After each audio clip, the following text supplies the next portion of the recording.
Hello, this is Tony Blazer for the Motocross Vault presented by Blinzall. If you're in the market for some high-quality racing oil for your two-stroke or four, make sure you go to blinzall.com and use our discount code VAULT20 to save 20% at checkout. Thank you for all the support.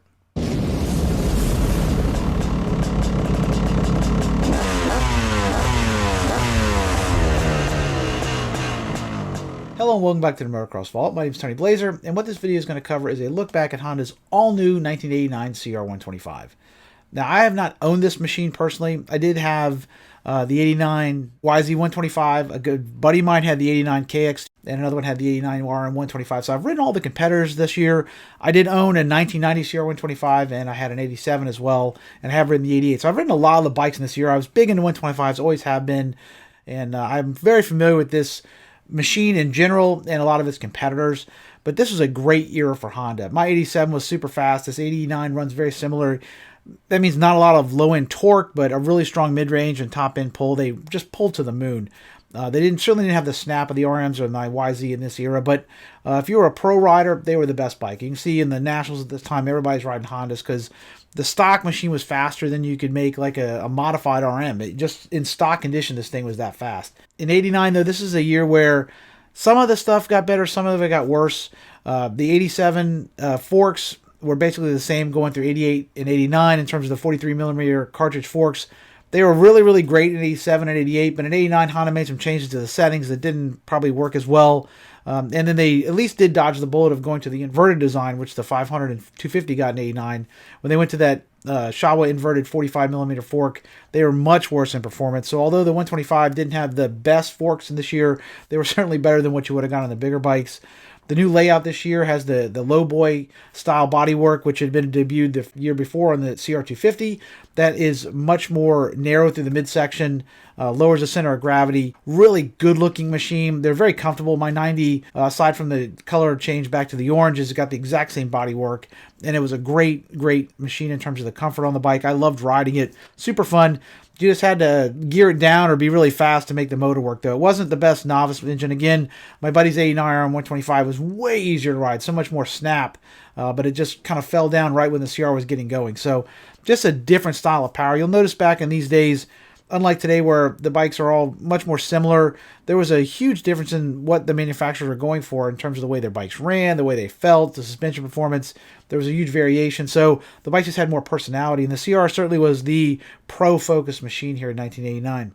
If you like this sort of thing, you want to check out some of the other videos I've done. I've done retrospectives on many other motocross and off-road machines, including a total rundown of the history of the CR250 from its inception in 73 until its demise. I just did one on the Suzuki Open Class bikes. And my last video was on the history of the 4Trax 250R. If you're into ATVs, I cover ATVs as well. If you like to support what I do, I have Motocross Vault merch available.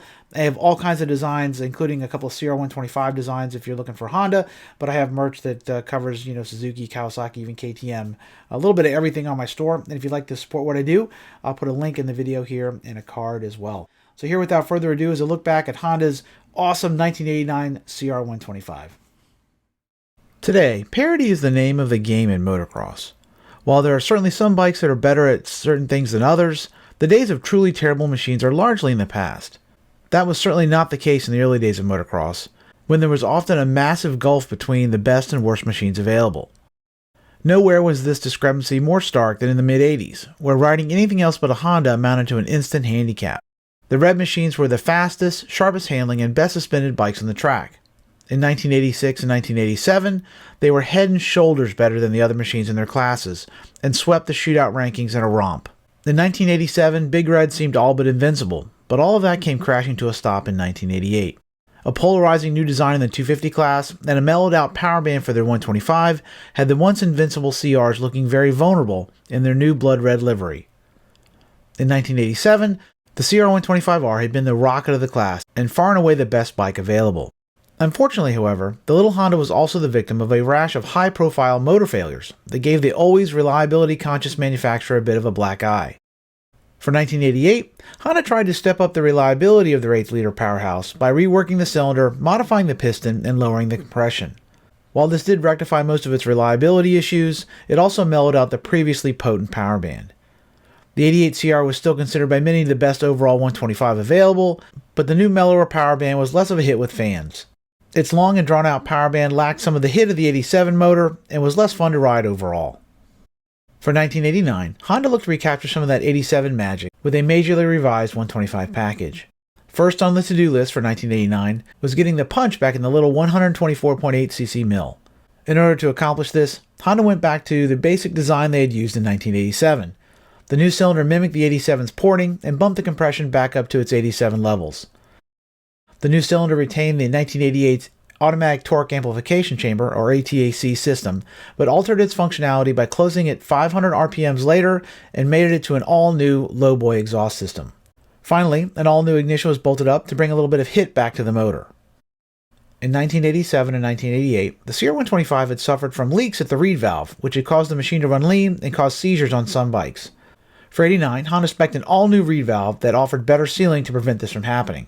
They also moved to Nickel for the cylinder lining for 1989. This had been introduced in 1986 on the CR250 and offered longer life and better heat transfer characteristics than an iron liner. The piston was also beefed up with deeper oil channels for better lubrication and cooling, and added a new plating for the wrist pin hole in an effort to reduce the failures that had plagued the CR125 the previous 2 years. Both the large and small end bearings at the connecting rod were increased in size, and the overall motor was slightly wider and larger for 1989. In the transmission, the first and second gears were lowered for quicker response, and all the cogs were slightly wider for better durability. To go with the new motor package, Honda spec'd an all-new chassis for the Red Rooster in 89. When designing the new frame, Honda looked to maintain their class-leading steering prowess, but hoped to improve rider comfort by taming some of the machine's notoriously vicious headshake. The new chassis featured a larger steering head tube and increased gusseting at all the junctions for less flex and a half-degree less trail than 1988. For 1989, the CR125 also adopted the 88CR's new low-boy layout and new Delta Link shock linkage. The shock itself was all new and bolted to an entirely redesigned swing arm and linkage. Unlike the larger CR250 and CR500, the 125 and 89 continued to use the 43mm conventional Shawa forks that had been in use since 1987. While similar in design to the 1988 forks, the new forks were 10mm shorter to accommodate the new frame and featured new valving inside. The new bodywork for 89 increased rider comfort by slimming the pilot compartment considerably and offering a longer and sleeker seating position. Most people found the bike very comfortable, although some taller riders did think the new ergonomics were slightly cramped for an 89.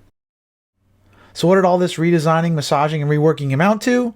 A great CR125, yes, but not quite the second coming of the amazing 1987 machine.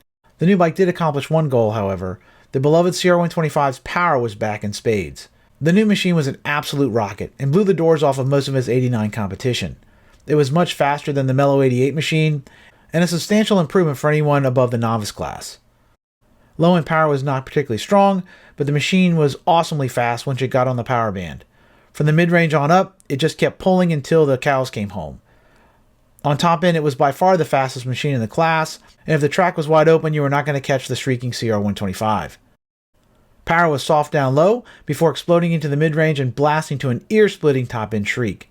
Once it was on the pipe, no other 125 could keep the red machine in sight. It pulled harder and longer than any other machine in the class, and it was able to do in one gear what would take 2 shifts on a green, yellow, or white machine. While the redesigned CR was unquestionably the fastest machine in the class, it was not without its drawbacks. Chief among these was the difficulty in keeping the red machine in the meat of its power band. For fast guys, this is not a problem, but mere mortals could find the power band somewhat difficult to use. The machine's low-end response was poor, and a simple twist of the wrist was not enough to get the high-strung Honda back on the pipe. For novices, the Honda could be quite frustrating, and the bike was prone to bogging between shifts if it was not sufficiently wrung out. A couple of teeth in the rear sprocket and a commitment to locking the right wrist were the best cures for this case of the bogs. While the CR was fast, its pipey nature made it a handful for slower riders. For them, the much more responsive RM or YZ was probably a better choice in 89. In the chassis department, the CR may have been all new, but it remained basically the same bike it had been since 1983. Sharp in the corners, light in the air, and terrifying at speed. The new lowboy layout offered a much flatter seating position, with the seat being 5mm higher through the middle and 8mm lower at the back. The bars were also moved 5mm forward for 89 in an effort to give taller riders a little more room. The new tank was narrower to improve rider comfort and sat lower on the frame to improve weight distribution.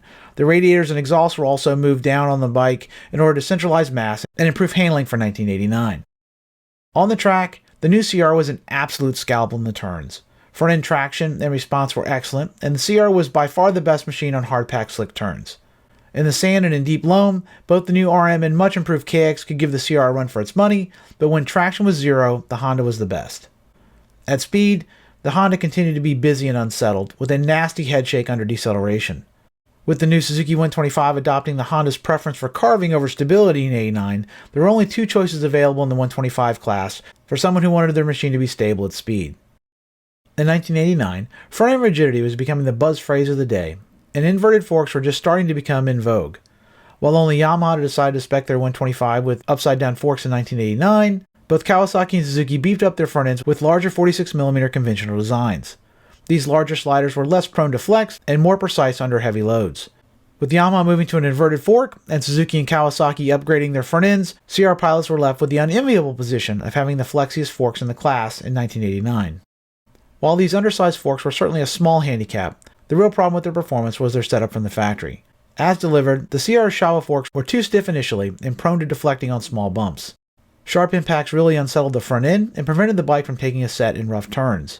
On big hits and jumps, the forks performed pretty well, but on the holes and chop common to a motocross circuit, they were harsh and unforgiving. Under heavy loads, the CR's forks felt less precise, and the increased flex compared to its competitors was noted by all the testers. 2 years earlier, these forks were unquestionably the best forks in motocross, but in the ultra-fast moving world of 1980s motocross, they were quickly being left behind. Out back, Honda decided to go with an all-new suspension design for 1989. The engineers ditched the fade-prone piggyback shock of '88 in favor of an all-new milk bottle-style Showa shock and redesigned Pro-Link linkage. The new linkage had made its debut in 1988 on the redesigned CR125R and was designed to provide better control on large hits and supercross-style obstacles.